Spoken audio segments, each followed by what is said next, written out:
C'est près de Paris, dans un lieu gardé secret, qu'une association appelée MO5.com, en hommage à un célèbre ordinateur, garde précieusement des milliers de machines mythiques du patrimoine informatique. C'est ici que se sont rencontrés Philippe Ulrich, créateur de jeux mythiques, et Marcus, journaliste spécialisé depuis plus de 20 ans, pour évoquer ensemble la fabuleuse histoire des jeux vidéo.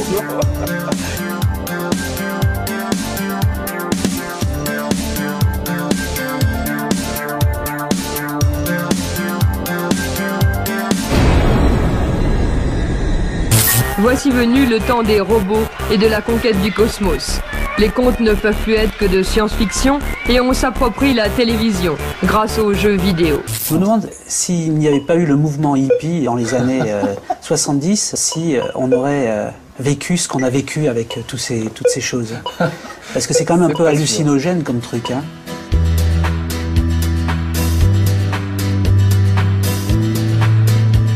Eh bien, c'est maintenant le grand rendez-vous. En principe, nous devrions avoir des images. C'est maintenant que va se passer la sortie sur le sol lunaire.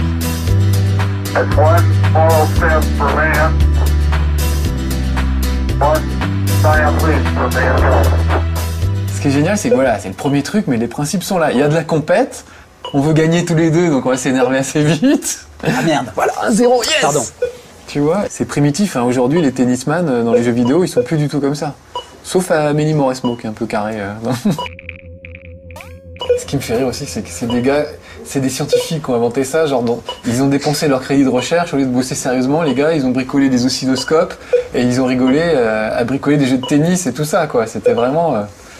Moi, j'imagine ça beaucoup comme, tu sais, le truc des nuls, là, le professeur Thibault, là. La bouche qui pète. L'oscilloscope, on va jouer au tennis. Je le vois vraiment comme ça, le mec. Je sais pas qui c'était exactement, mais... Le mec, c'était William Higginbotham. En 58, dans un laboratoire de Long Island, il crée un jeu sur oscilloscope pour distraire ses collègues. Le jeu s'appelle Tennis for Two.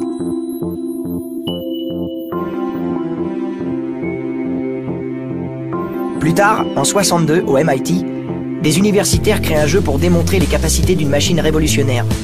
Ils l'appellent Space War. On ne connaîtrait sans doute même pas son existence si un certain Nolan Bushnell ne s'en était inspiré pour créer une borne d'arcade, Computer Space. Mais le jeu, trop compliqué, sombre dans l'oubli. There is a horizontal knob here, as you can see, which, when I twiddle it, moves my paddle from left to Mais c'est à cet homme, Ralph Baer, que l'on doit la première avancée spectaculaire dans le monde du jeu informatique. Ce dernier invente un jeu de ping-pong sur un écran de télévision. On s'y renvoie un carré, figurant la balle, à l'aide d'une raquette rudimentaire. 2, 3, and down I go. 1, 2, you want to score, Bill? Et si ce jeu vous dit quelque chose, c'est que Nolan Bushnell, le créateur de Computer Space, s'en est inspiré pour créer un jeu considéré aujourd'hui par beaucoup comme le premier véritable jeu vidéo de l'histoire. Pong, oui, ah bah oui, ça c'est la base, quoi. C'était vraiment tout simple. Quand je pense que j'ai vu ça, on n'y croyait pas, on y avait. Moi, j'ai pas connu quelqu'un qui avait pensé les jeux vidéo avant qu'ils existent. Cette fois, le succès est au rendez-vous. Nolan Bushnell saura profiter de cet essor fabuleux et il monte dans la foulée une société qu'il appelle Atari. On a fait en sorte que l'entreprise fonctionne d'un point de vue économique. Et je pense qu'à l'époque, il y a eu souvent des inventeurs, mais rarement des hommes d'affaires. Et moi, par chance, j'étais les deux à la fois. Pong a été l'arrivée du jeu vidéo dans le grand public par le biais des cafés. Ils sont arrivés en force dans les cafés et dans les lieux publics. Ils ont détrôné les bons vieux billards, baby-foot et autres flippers. Ce sont les jeux vidéo. Ils deviennent si nombreux que c'est devenu une activité économique majeure, à la fois dans le domaine des loisirs et dans le domaine de l'électronique. La deuxième étape, on va dire, dans le jeu vidéo, c'est l'avènement du genre, du type de jeu, le shoot 'em up. Là, c'est nouveau, on tire sur quelque chose. C'est vraiment le tournant pour moi du jeu vidéo à la fin des années 70, en 78 précisément. avec Space Invader. Le jeu est développé par la firme Taito avec un budget dérisoire. Il est entièrement conçu par un seul homme, Tomohiro Nishikado.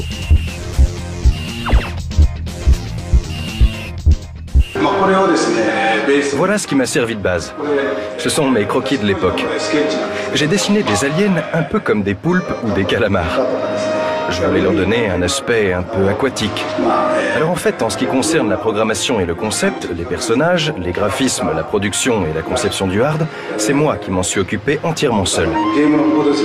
Ça peut paraître surprenant aujourd'hui, mais à l'époque, c'était tout à fait normal qu'un jeu soit fabriqué de A à Z par une seule personne. Le jeu connaît un succès immédiat. Tant et si bien que le Japon connaîtra peu de temps après sa sortie une pénurie de petites monnaies. Il y avait des bornes Space Invaders dans les endroits que fréquentaient les enfants.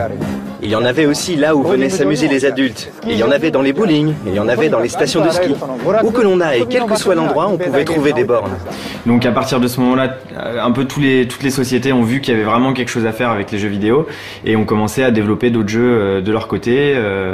Donc ensuite le gros tournant, je pense que c'est Pac-Man. En fait le jeu s'appelait Puckman au départ et sur les machines aux États-Unis, les gens ont pris l'habitude de gratter le P pour mettre un F. Et quand la firme a appris ça, ils ont transformé, au bout de 4-5 mois, ils ont transformé le nom du jeu en Pac-Man. Je trouve fabuleux Pac-Man parce que on rentre tout de suite dans le jeu, on comprend tout de suite les règles. C'est basé sur les règles de la vie, quoi. Il faut bouffer, il faut pas se faire bouffer. En gros, c'est ça. Voilà, on rentre dedans et c'est vrai que c'est très immersif comme jeu. Je crois que c'est un des gameplays les plus redoutables qui ait jamais été créé. C'est vraiment le début du jeu vidéo pur et dur. Et puis du jeu vidéo avec de l'intelligence artificielle en quelque sorte. C'est-à-dire que les fantômes agissaient aléatoirement plus ou moins en fonction des niveaux et tout ça. Ce qui était une première puisque avant même Space Invader c'était toujours sur des lignes et puis c'était un coup de chance plus ou moins.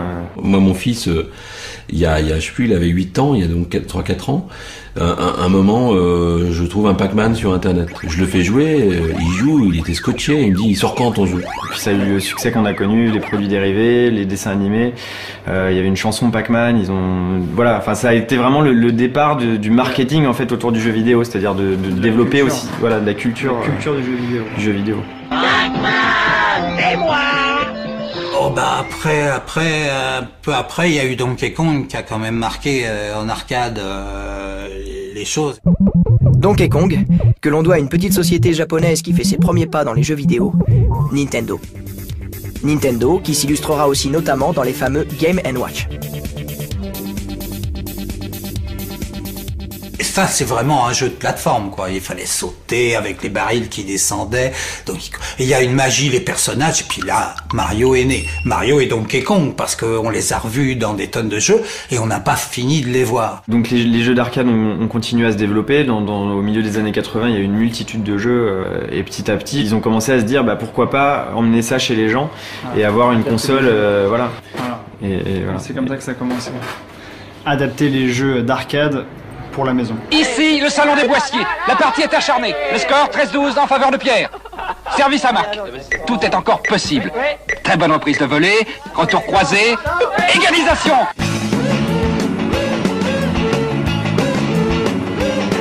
« 15 km de côte seraient déjà pollués. Les fonds marins, les parcs à huîtres, sans parler du site touristique, sont touchés ou gravement menacés par la marée noire qui s'écoule, lentement, paraît-il, mais sûrement, de 2 des cuves du pétrolier.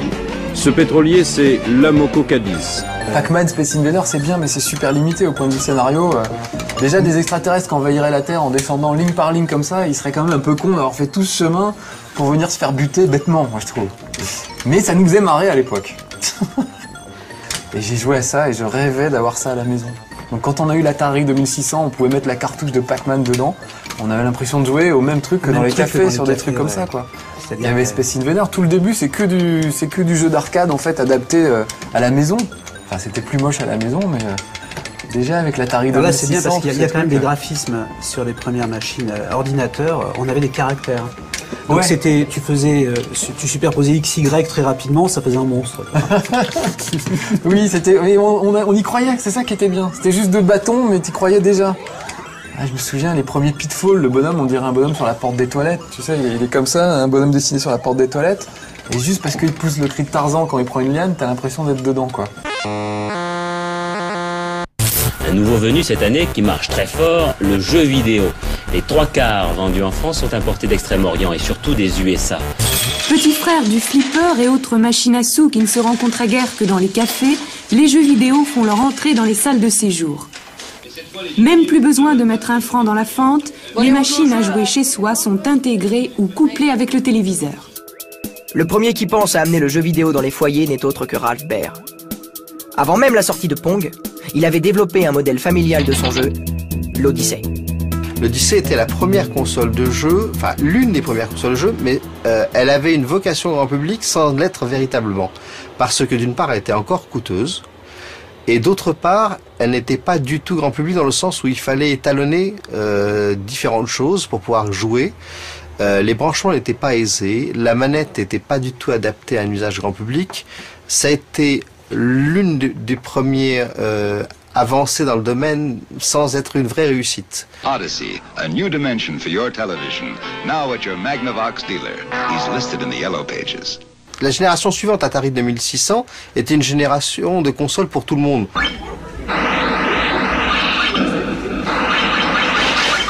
Les enfants pouvaient vraiment mettre la console sans l'aide des parents. C'était très facile, on en fichait la cartouche dedans. Elle était couleur. Et la manette de jeu était très simple, avec un gros bâton central et un bouton rouge. Elle était relativement facile à contrôler, même si on avait des crampes assez vite dès qu'on jouait. Et surtout, cette console a connu un succès qui a dépassé de très loin les prévisions, puisque c'était une console avec peu de puissance, peu de mémoire et tout ça. Et à la fin, pour arriver à continuer à faire des jeux, ils ont réussi des exploits pour essayer d'exploiter le moindre bit disponible. Car le jeu vidéo aujourd'hui est un énorme marché de 10 à 15 milliards de francs, rien que maintenant, comme nous le montre l'arrivée du plus gros d'entre eux, Atari. Atari, c'est une société américaine qui est née en 1976 et qui a une caractéristique intéressante, c'est d'avoir eu la progression la plus grande de toute l'histoire des États-Unis. En effet, en 1976, Atari faisait 40 millions de dollars, et en 1980, Atari a fait 25 fois plus. Dès lors, la brèche est ouverte. De nombreux autres constructeurs se lancent dans le jeune marché. Philips sort le Vidéopack, suivi de près par Mattel, qui délaisse quelque temps sa Barbie pour sortir l'Intellivision.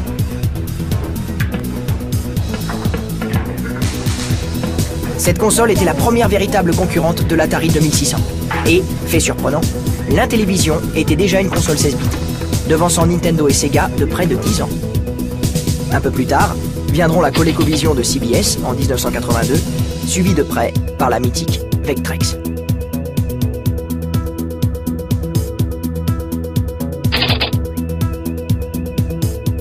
La Vectrex a été une console très marquante puisqu'elle n'avait pas des graphismes bitmap, mais elle avait des graphismes vectoriels, ce qui était exceptionnel à l'époque. Elle était noir et blanc, elle était sur un écran, elle était très très particulière, mais ceux qui ont eu une Vectrex gardent un souvenir ému de leur console.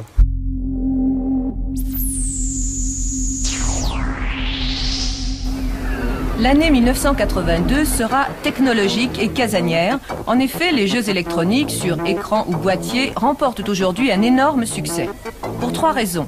L'arrivée sur le marché d'une grande variété de produits provenant aux 3/4 de l'étranger, la vogue des activités ludiques dans les loisirs et la curiosité des techniques nouvelles. Par exemple, Atari, l'un des jeux les plus à la mode, s'écoule par centaines chaque jour. Il coûte environ 1500 francs.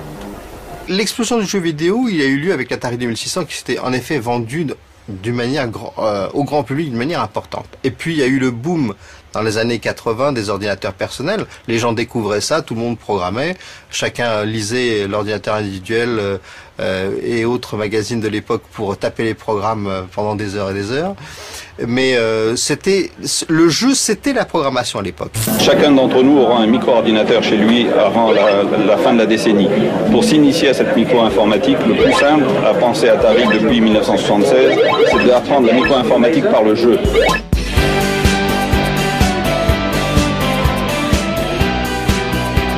Dans quelques secondes, vous allez connaître le nom du président de la République. 5, 4, 3, 2, 1... François Mitterrand est élu président de la République. T'as une console, toi, parmi les toutes premières, la Coleco, la Mattel et tout ça, non? J'ai eu ça, ouais, j'ai eu ça. J'ai pas gardé un souvenir. En fait, je suis tombé dans le jeu un petit peu plus tard, mais j'ai pas tout de suite compris l'intérêt du truc. C'est lorsque j'ai commencé à pouvoir programmer une machine que j'ai compris le génie, la folie de ce truc-là. Par contre, le jour où effectivement une première machine sort, elle fait 3 pixels, il faut la souder, et là tu arrives à programmer quelque chose et tu t'aperçois que tu es capable de faire bouger 2-3 pixels sur l'écran. Alors là, c'est... La question que se pose le consommateur est finalement assez simple. Faut-il acheter ou ne pas acheter un de ces petits joujoux dont on dit qu'il va révolutionner notre existence? Papa et maman préféraient bien sûr le micro-ordinateur capable de vous calculer en un rien de temps votre quotient familial et les impôts que vous paierez en 1990. Les enfants souhaitent, eux, les jeux vidéo directement utilisables sans pour cela comprendre quoi que ce soit à l'électronique. À l'époque, il y avait 2 distinctions différentes, vraiment. Il y avait d'un côté les consoles et de l'autre côté les ordinateurs à but ludique. En France, il y a eu l'Auric 1, l'Auric Atmos qui a extrêmement bien marché. En Angleterre, c'était plus le ZX Spectrum. Mais c'était deux machines qui ont vraiment fait démarrer le jeu vidéo sur les micro-ordinateurs. Donc on est à une époque où la frontière entre électronicien et informaticien est relativement faible. Et petit à petit, au début des années 80, on a vu apparaître des machines comme le ZX81 qui pour moi est quand même une machine un peu fermée. L'objectif n'était pas, étant donné son prix, de l'ouvrir, mais plutôt d'en changer si elle tombait en panne. Alors, le ZX81 c'était génial puisqu'on pouvait faire soi-même, on pouvait programmer soi-même. Donc ça c'était génial. Par contre c'était très moche, c'était en noir et blanc et pas beaucoup de pixels. Ah c'est ça, oh on l'a retrouvé, hein. Super. C'est terrible. Hein. Oh, il y a encore, ça, attention, c'est un... Voilà, il est classe celui-là. Moi j'avais le petit noir. Ouais. Non? T'avais celui-là toi? Ouais. Et c'est une rareté, c'est un bonheur, quoi. C'est un petit bout de bien compact de substances hallucinogènes. C'est vrai. On a un ZX80 qui est pas très beau, un petit peu beigeasse, avec des touches pas très faciles à utiliser, pas très solide, qui est vendu essentiellement en Grande-Bretagne. Et en 1981, le ZX81. Et là encore, on a uniquement le processeur, un cas de mémoire et le clavier. Tout le reste est externe. On utilise la télévision du salon, on utilise un magnétophone standard. C'est vraiment le début de l'ordinateur accessible à tous. Il faut se rappeler qu'au début, on achetait une cassette sur laquelle il y avait en gros 15 kilos de programme et qu'il fallait une demi-heure, peut-être pas une demi-heure, mais il fallait bien 10 minutes pour charger le programme avant d'y jouer. Et en plus, ça plantait une fois sur deux parce que c'est des cassettes, ça marchait pas très bien, etc., etc. Non, ça n'est pas du tout un gadget. Au contraire, c'est une machine, c'est la machine de demain, la machine qui va rentrer dans les foyers. On peut regarder ça avec aujourd'hui un aspect un peu critique, à quoi ça sert. Je crois qu'on ne va pas arrêter de découvrir à quoi ça sert. Au fur et à mesure que les années ont passé, les machines ont été de plus en plus fermées, de plus en plus destinées à être utilisées et ni modifiées ni programmées.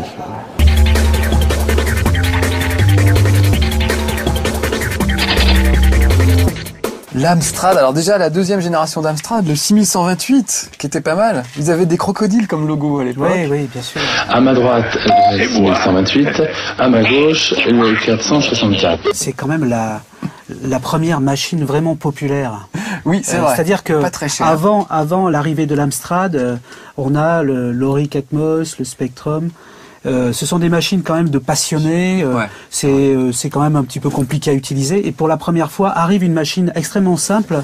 La première simplicité de cette machine, c'est le fait qu'elle n'a plus qu'une prise à mettre dans le secteur pour l'allumer, allumer l'écran, allumer tout. Amstrad a tout prévu, écran graphique, clavier, lecteur de disquette ou de cassette intégrée, et une seule prise branchée. Alors, ce qui est intéressant, voilà, ça c'est intéressant, je trouve, dans un documentaire sur les jeux vidéo, c'est qu'est-ce qu'on portait comme chemisier à cette époque-là, comment on était coiffé, voilà, on était habillé en jogging et tout. Tout ça, quand on voit cette image-là, on voit que le jeu vidéo, il y a une vraie histoire et que ça date d'il y a longtemps, mine de rien. Les deux catégories de machines que sont l'Amiga et les Atari ont comme originalité de s'être intéressés au multimédia. Il faut savoir qu'avant ces machines, on affichait sur l'écran essentiellement des chiffres et des lettres. Et que parfois, pour faire des graphiques, il fallait jouer avec les codes ASCII pour pouvoir faire croire qu'on affichait des graphiques. La notion de graphique, la notion de bruit, de son n'existait pas. Et donc, Atari et Amiga apportent cette deuxième dimension.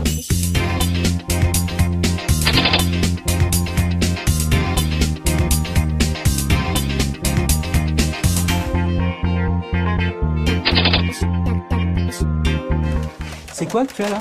C'est un Amiga, la merveille des merveilles. Moi j'avais ça quand j'étais ado. Et tu vas me lâcher cette merde là, parce qu'il y avait une guerre entre les gens qui avaient un Atari ST et un Amiga. C'est un jouet. Je suis passé moi de l'Amstrad CPC 6128 à l'Atari ST, et là c'était un autre monde. La machine technologiquement était également plus puissante. Donc on commençait à voir les prémices des jeux qu'on a maintenant sur cette bécane-là. Et en parallèle de l'Atari ST, il y avait également l'Amiga. The computer for the creative mind. Non mais quand on regarde l'esthétique quand même, on a l'impression là d'avoir une sorte de Citroën. On dirait un vieux radiateur pourri électrique là qui consomme et qui pollue. Là je veux dire, on a un bloc compact de futur. Tu donnes ça à un artiste, je pense qu'il arrivera... Il a calé un meuble avec, oui. Regarde, voilà. Non mais regarde la simplicité des touches là, ce qui a été repris par toute l'industrie. C'est vrai que là elles y sont aussi. Il y avait les pros Amiga dont je faisais partie, les pros Atari. Alors en gros l'Amiga était plus orienté vers les infographistes 3D. Mais c'est vrai que tout ce qui était musique et 2D, c'était plus Atari. Ce qui fait que cette machine restera dans l'histoire et que l'Amiga, malheureusement, fondra dans les oubliettes, c'est ces deux petits trous là. Oui. C'est la prise MIDI intégrée. C'est le début de la nouvelle ère de la musique. Aujourd'hui, on utilise des logiciels extraordinaires, mais c'est venu de là. Les premiers jeux qui sont arrivés sur Atari et sur Amiga, c'est pareil, c'était de la folie. Enfin, tout d'un coup, on se disait, mais jusqu'où on va aller c'était quasiment photographique, 322, 132 couleurs.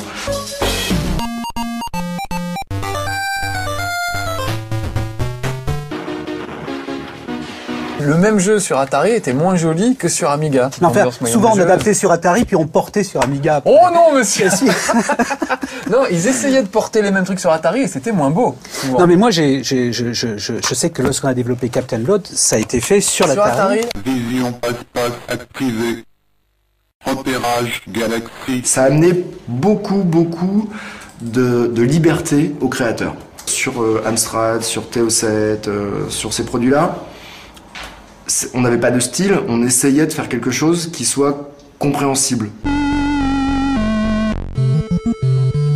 L'Atari et l'Amiga ont vraiment permis à des artistes de s'affirmer dans la création numérique et d'avoir un style.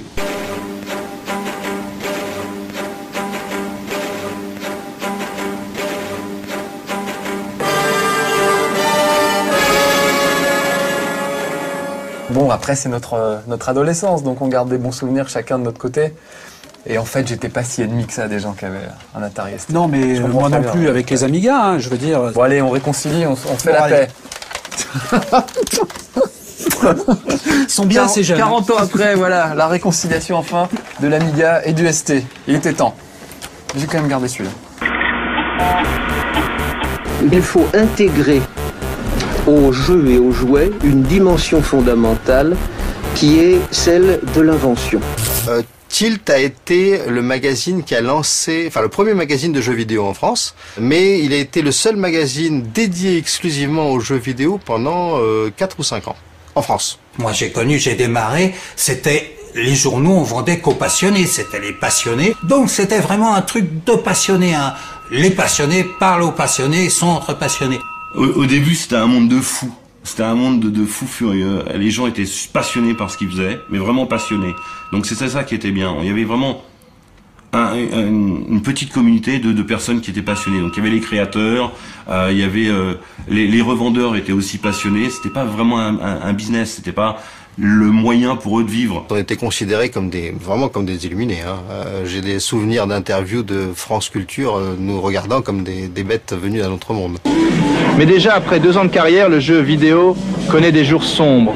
La fantastique croissance s'effondre, aux États-Unis par exemple. De très grosses compagnies comme Atari ou Mattel subissent des pertes financières énormes, se comptant en milliards de francs. Très vite, alors que le marché du jeu vidéo vient d'être créé par un autre, Atari en l'occurrence, que plein de marques viennent d'essayer d'emboîter le pas à Atari, de Mattel à ColecoVision, etc. Ce marché qui est parti de zéro pour peser quelques milliards de dollars, il s'effondre du jour au lendemain.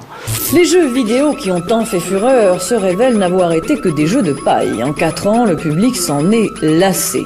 C'est le moment que choisit Nintendo pour arriver avec sa Famicom au Japon, qui sort en 83. Et en 87, elle fait son apparition, fin 87, sur les premiers territoires européens.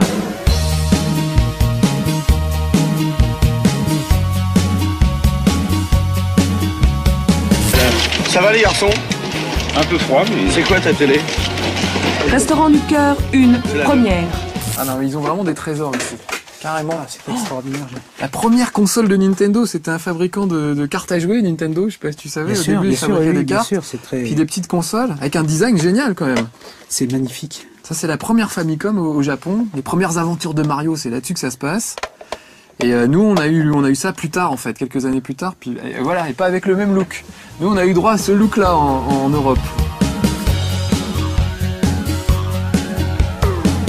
Nintendo est une entreprise qui est plus que centenaire, puisqu'elle a été créée en 1889, jusqu'à peu près le début des années 50. On a fait des jeux de cartes. Donc. Puis, la société tente de se diversifier en se lançant dans un tas de gadgets plus farfelus les uns que les autres.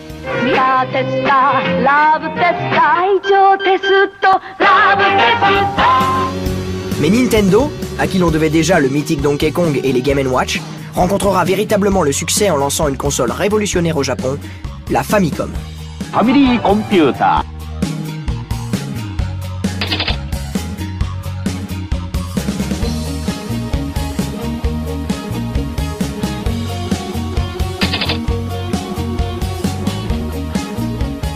Nintendo s'est toujours attaché à avoir une jouabilité dans ses jeux et dans ses consoles. Ses manettes sont souvent plus travaillées. Ah bah oui, les manettes, c'est très simple. Les manettes de jeu, c'est Nintendo. Ils ont inventé la manette avec la croix, le petit pad. Jamais ça n'était arrivé. C'est la démarche de Nintendo qui a toujours été d'aller vraiment dans le jeu, à fond dans le jeu. Et le jeu, ça commence par ce qu'on tient dans la main. Les techniques du jeu vidéo ne cessent d'évoluer. Mais il faut réfléchir d'abord à l'intérêt du jeu vidéo parmi le divertissement en général. Toujours dans la même idée, je pense qu'on est les seuls parmi les différents fabricants de hardware à nous concentrer fondamentalement sur le jeu.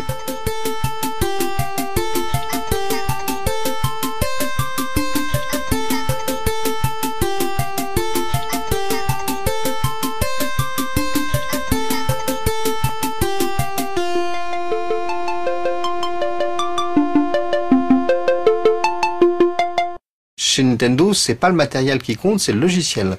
Et donc, c'est Mario qui a fait l'explosion de la NES. À l'époque, pratiquement tous mes confrères étaient absolument délirants sur l'ordinateur. Et moi, d'un seul coup, je tombe sur le Mario et je fais un hit. Je le mets en hit, je dis c'est génial ce jeu. Et les copains, ils viennent me voir, ils me disent t'es un peu barge là, t'es pas net, regarde, les pixels ils sont un peu grossiers, l'image est un peu floue, alors que regarde, ces beaux jeux qu'il y a à côté, vous machin. Mais j'aurais dit, les mecs, vous avez rien compris. C'est pas ça le jeu vidéo, c'est pas ça. La jouabilité, la profondeur de jeu, tout ce qui se passe dans le Mario, ça a rien à voir, c'est ça le truc. C'est là qu'il a tout créé, quoi. Les warp zones où on rentre dans le tuyau. C'est les blocs cachés, on tape dessus, d'un seul coup il y a plein de pièces. On mange le truc, le Mario il grandit, il prend tel truc, il arrive à tirer. Il a créé vraiment un univers, c'est incroyable. Puis avec une jouabilité extraordinaire, c'est fabuleux. Mario est devenu une marque, un symbole de qualité de gameplay, une caution de qualité de jeux vidéo.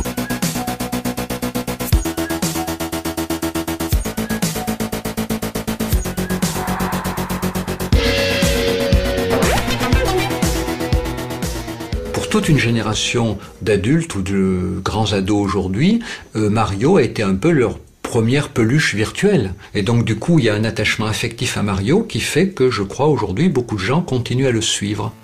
Et derrière Mario se cache un créateur emblématique à qui l'on doit des personnages aussi célèbres que Zelda et même Donkey Kong, un certain Shigeru Miyamoto. Si je devais choisir mon jeu préféré, je dirais que c'est Donkey Kong. Ce jeu a vraiment marqué un tournant dans ma carrière.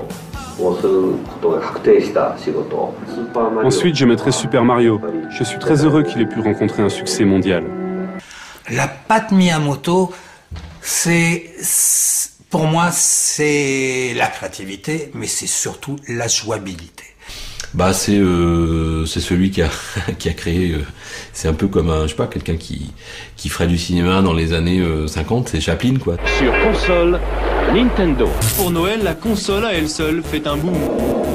Cette machine hybride, compromis entre les jeux électroniques et l'ordinateur, affranchie du téléviseur, a conquis les enfants. Ah bah voilà, regarde le design de la Master System. Donc la grosse concurrente de l'époque, hein, on avait Nintendo d'un côté, Sega de l'autre, c'était vraiment la guerre.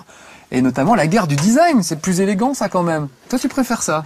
Là c'est très énigme japonaise un petit peu. On a quelque chose qui est, c'est une boîte, on sait pas trop, recette, power. Ouais, je trouve qu'elle a vraiment une bonne tête. Et on est déjà dans un univers qui est plus proche de Star Trek ou de, tu vois. Si c'est vrai, oui. C'est vrai que ça fait plus. Ça fait vaisseau spatial. La société Sega, contraction de Service Games, est montée au Japon par un Américain. Elle est d'abord spécialisée dans les jeux de café, ce qui restera longtemps imprimé dans le code génétique de la firme. Sega Master System.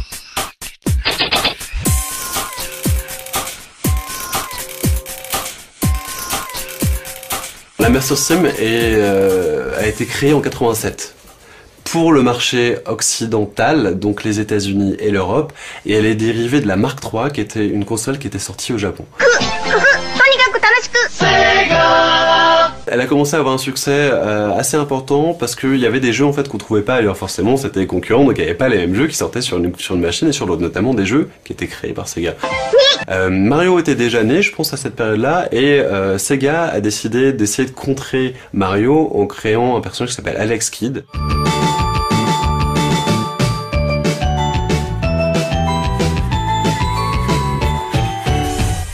Dès lors, la guerre est déclarée entre les deux firmes nippones Sega et Nintendo. Un affrontement qui va marquer les esprits de toute une génération. En 89, c'est Nintendo qui va tirer le premier, en lançant sur le marché une machine d'un tout nouveau genre. Pour le Game Boy, tout comme pour les jeux Game & Watch, le principe est de faire du jeu vidéo jouable par n'importe qui, n'importe où.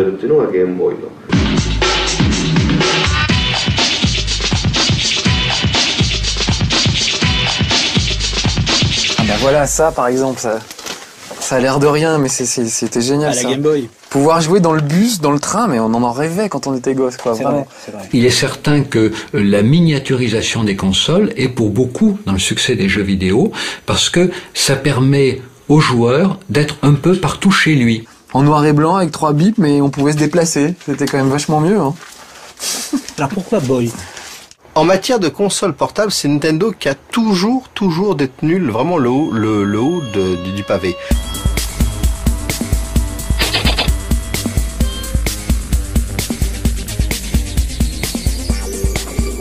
Sa console Game Boy était monochrome, mais elle avait de nouveau, on revient toujours à ça, Nintendo, d'excellents jeux.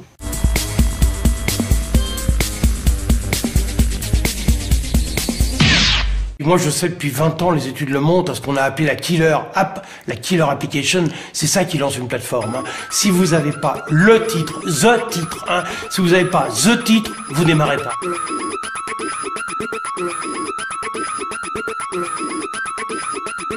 Tetris et la Game Boy, c'est indissociable parce que c'est effectivement, ça a été le jeu qui a fait le succès de la Game Boy. C'est pas eux qui ont fait Tetris. C'est un Russe.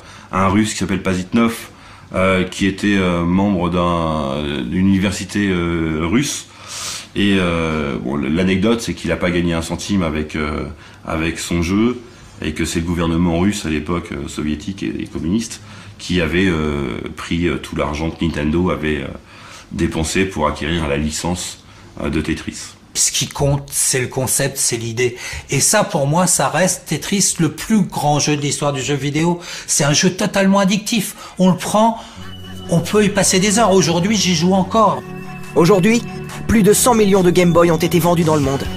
Les adversaires développeront pourtant des trésors d'ingéniosité pour la concurrencer. La Game Gear d'abord. Elle est en couleur, rétro-éclairée, mais pêche par un manque d'autonomie. Elle reste pourtant dans la mémoire de bien des joueurs. Un peu plus tard, c'est Atari qui tentera de revenir sur le marché par le biais des portables, en lançant la Lynx.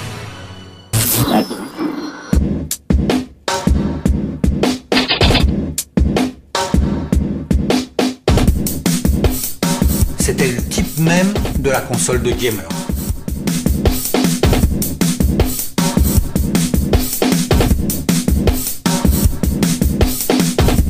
Ah oui, la PC Engine, c'était une console extraordinaire. Technologiquement, c'est une machine qui était très puissante, bien en avance sur ses concurrentes qui étaient la NES et la Master System à l'époque, qui utilisaient une technologie 16 bits, ce qui était inédit, alors que la Master System et la NES étaient encore en 8 bits. Et puis en plus, faut pas oublier un truc, c'est qu'ils ont sorti un CD-ROM, un lecteur de CD-ROM, et que c'est les premiers qui ont fait des jeux sur CD-ROM, bien avant le PC. Ce qui apportait plus d'ampleur au jeu et permettait d'avoir des RPG vraiment bien réfléchis, riches. À peu près tous les amateurs de jeux rétro et tous les vieux, sans qu'ils soient des dinosaures comme moi, adorent cette console, ont gardé une tendresse particulière pour cette période et cette console. Ces jeux vidéo ne vont-ils pas fabriquer des générations de joueurs doués de réflexes prompts et de vues étroitement fixées sur la ligne bleue de leur écran? Non.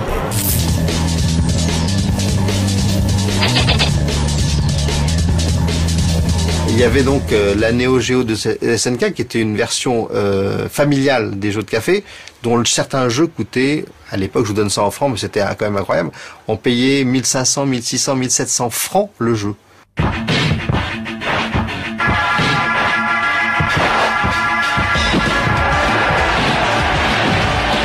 C'est-à-dire que la console en elle-même ne coûtait pas si cher que ça par rapport aux autres consoles de l'époque. Mais les cartouches. Mais vu que c'était en fait les cartouches qui embarquaient le système et qui évoluaient, la machine était toujours la même et puis le nombre de mégas en fait augmentait selon les cartouches.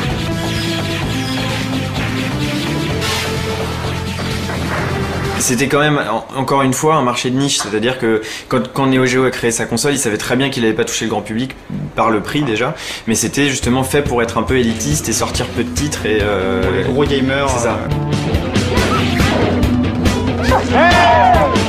À 5h moins le quart ce matin, premier coup de pioche sur le mur de Berlin.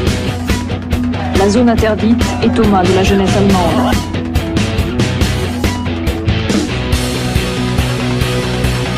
Alors là, c'est la guerre entre Sega et Nintendo, Mario contre Sonic, la nouvelle génération de consoles, les 16 bits, on avait 8 bits avant, on passe à 16 bits. Ouais, donc c'est 2 fois plus de vitesse. Voilà, 2 fois plus de vitesse, 2 fois plus beau. En fait. Et puis il y a le son, il y a l'image, enfin, il y a le son, il y a la musique. Sur la Mega Drive, on a Michael Jackson. Exactement, Moonwalker. Avec toutes les musiques de Michael Jackson, ouais. Donc quelque chose tous les tics de Michael Jackson, parce qu'il devait délivrer des petits-enfants. Je sais pas si tu te souviens dans ce jeu. Oh, encore toi? C'est moi, Maître Sega.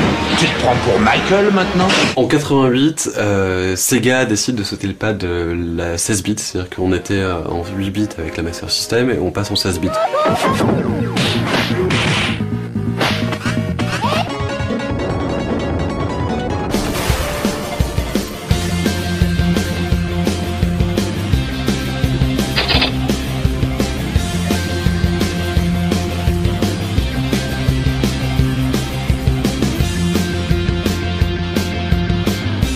Nintendo était toujours très fort et ils avaient surtout cet emblème qui était Mario. La console Genesis est sortie, enfin la Mega Drive est sortie au Japon en 87 et donc 3 ans après, Sega a sauté le pas de l'icône puisqu'ils ont créé Sonic. Sur la Mega Drive, on pouvait faire des choses incroyables. Honnêtement, en 91, quand on voyait Sonic, c'était hallucinant. Hein. C'était quelque chose qu'on n'avait jamais vu auparavant. C'est la première fois qu'on voyait un jeu aussi rapide sur une console.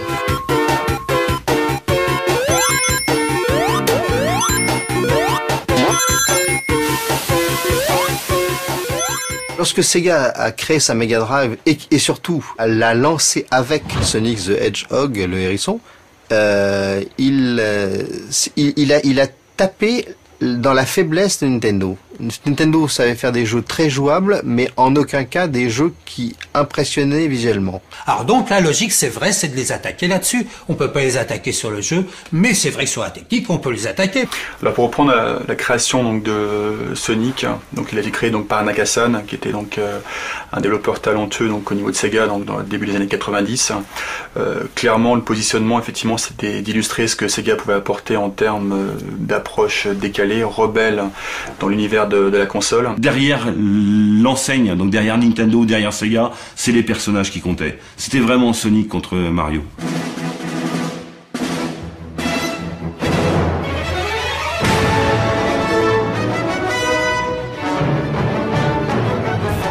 Les jeunes ne jurent plus désormais que par Sonic ou Super Mario pour ne citer que les plus célèbres de ces personnages. Il y avait que 2 vrais acteurs à cette période, c'était Sega et Nintendo et 2 japonais, donc forcément il y avait une concurrence qui était vraiment importante. Nous sommes ici dans une caverne d'Alibaba, imposante et froide, ce sont les entrepôts de Sega. Vous ne saurez jamais où ils se trouvent, c'est top secret. Il y a ici 2 millions de cassettes. Elles auront toutes été expédiées et vendues d'ici 3 mois. Le jeu vidéo, c'est aujourd'hui aussi une question de chiffres, l'histoire d'un combat à grands coups de milliards entre les géants Sega et Nintendo. La concurrence Sega et Nintendo, c'est pas juste fait par les machines. Effectivement, il y a aussi la communication, le marketing qui était à côté. En France, on a eu un slogan qui était très fort, vraiment très très fort. Tout le monde s'en souvient. Je pense que même ma grand-mère, si je lui dis Sega, elle va me dire Sega, c'est plus fort que toi. Donc c'était l'idée de dire que Sega travaillait en fait sur des populations plutôt un peu plus adolescentes, légèrement adultes, avec un côté rebelle, décalé. Nintendo sur une approche à satisfaire plutôt éventuellement donc des jeunes enfants. Personnellement, s'il y a des gens autour de nous qui font des jeux de bonne qualité, ça ne me dérange pas du tout. Je ne leur souhaite que du bien. Mais c'est vrai qu'à l'époque, une des plus grandes polémiques, qui continue d'ailleurs aujourd'hui, concernait le fait que Nintendo s'adresse aux enfants. C'est vrai qu'on a tendance à faire des jeux d'aspect enfantin, mais fondamentalement, nous ne faisons pas nos jeux pour les enfants uniquement. Une des stratégies de Sega, c'est de mettre l'accent sur le côté enfantin de Nintendo. À cause de ça, nos produits ont une image beaucoup plus infantile qu'ils ne le sont en réalité. C'est quelque chose dont on discute souvent dans nos locaux. La guerre, c'est vraiment, entre guillemets, je dirais, accentué lors de la confrontation entre à la fois la Mega Drive et la SNES. Round 1, fight!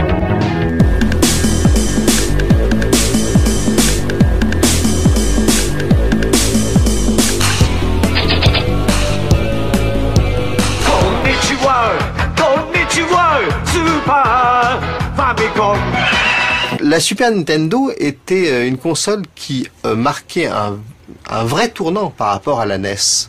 Mais elle ne marquait pas du tout un vrai tournant par rapport à sa concurrente de chez Sega qui était la Mega Drive. Pour une fois, son concurrent avait de bons jeux, enfin des jeux qui avaient une jouabilité et un attrait propre. En revanche, on a toujours assisté avec chaque génération de consoles Nintendo à des générations de jeux Nintendo qui étaient exceptionnelles.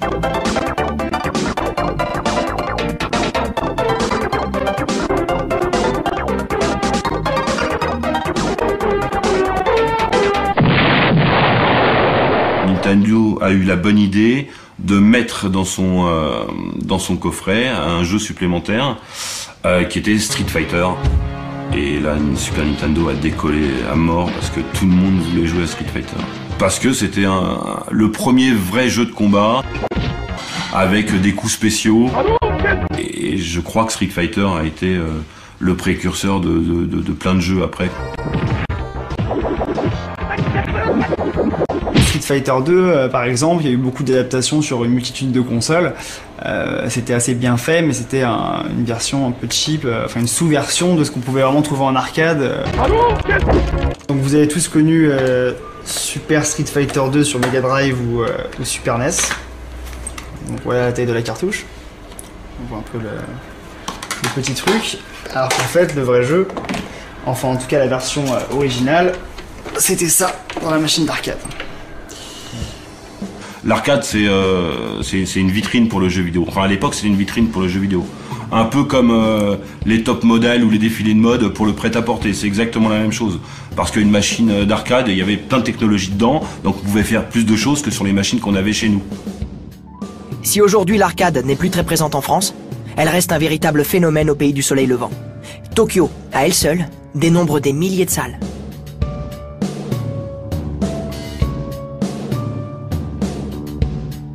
Ça semble a priori attractif et puis on se rend compte qu'il n'y a pas beaucoup de marge de progression.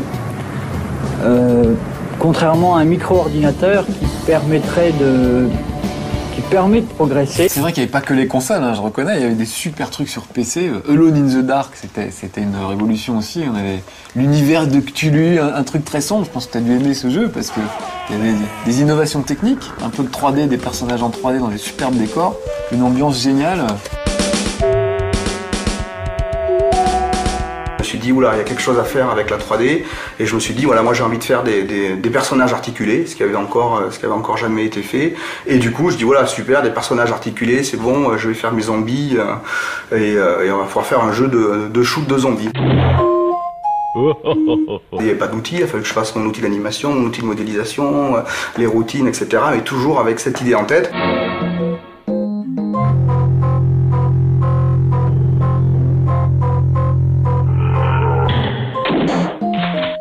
Là, il y a eu beaucoup de choses à la fois en fait dans Alone. Ce côté survival assumé, pas de score, pas de choses comme ça, on doit juste pas mourir.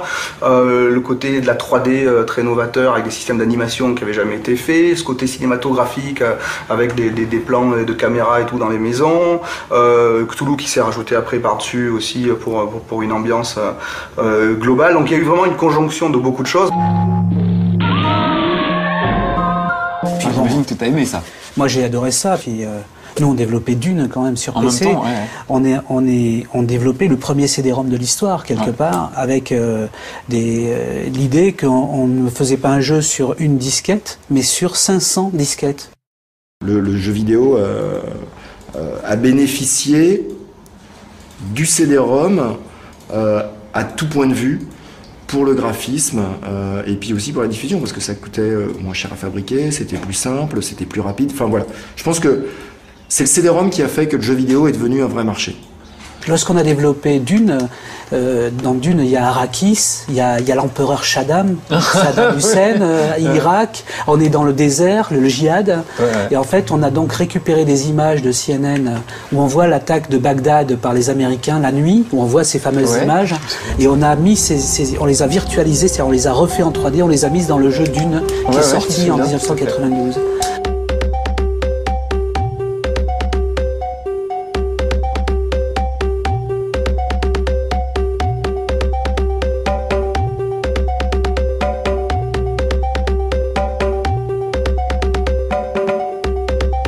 Quand il y a eu la guerre du Golfe, ils essayaient de faire croire à la télé que c'était un jeu vidéo. On voyait jamais d'Irakiens morts, on voyait une petite croix qui se déplaçait sur un tank, un gars qui appuyait sur un bouton, et ça ressemblait à un jeu vidéo, donc on se rendait pas compte que c'était une vraie guerre.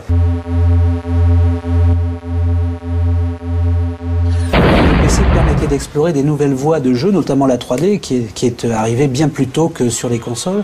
Et c'est vrai que les jeux comme Wolfenstein, Doom... À Paris cette semaine, c'était le salon des jeux vidéo, avec cette inquiétude tout de même pour les parents. S'il y a des programmes de bagarre, des programmes de sport, des programmes de science-fiction, il n'y en a quasiment pas de programmes éducatifs. Doom, je trouve ça vraiment grand. Puis il y a une ambiance. Ça préfigurait toute la tendance gore qui est venue après. Moi, personnellement, j'aime bien le truc bien dégueulasse dans le jeu, quoi. Et moi, ça reste une de mes bibles, hein.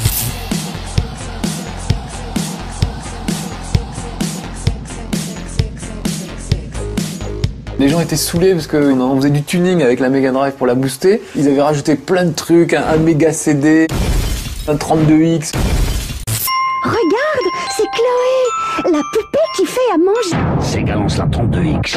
Ils ont sorti la Saturn dans la foulée, les gens avaient plus confiance. Puis je crois surtout que c'est la PlayStation qui a fait que... Là on est juste à la PlayStation. On en est qu'à la PlayStation dans l'histoire du jeu vidéo, et oui, ça passe à une vitesse incroyable. Non mais moi je suis désolé.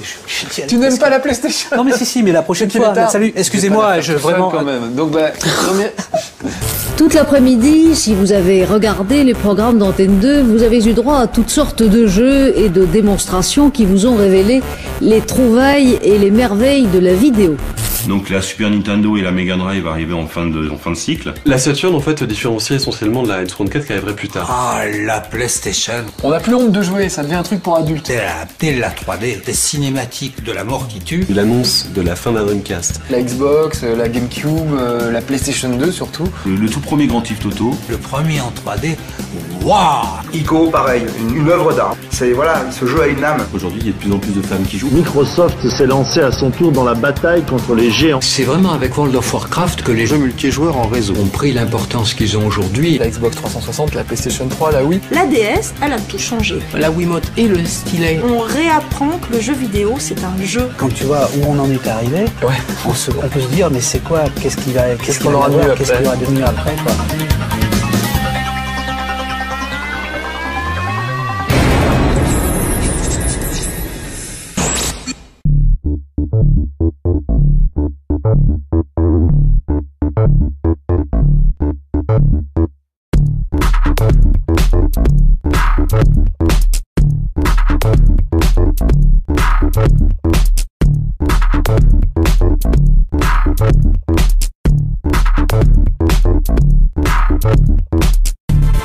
Thank you.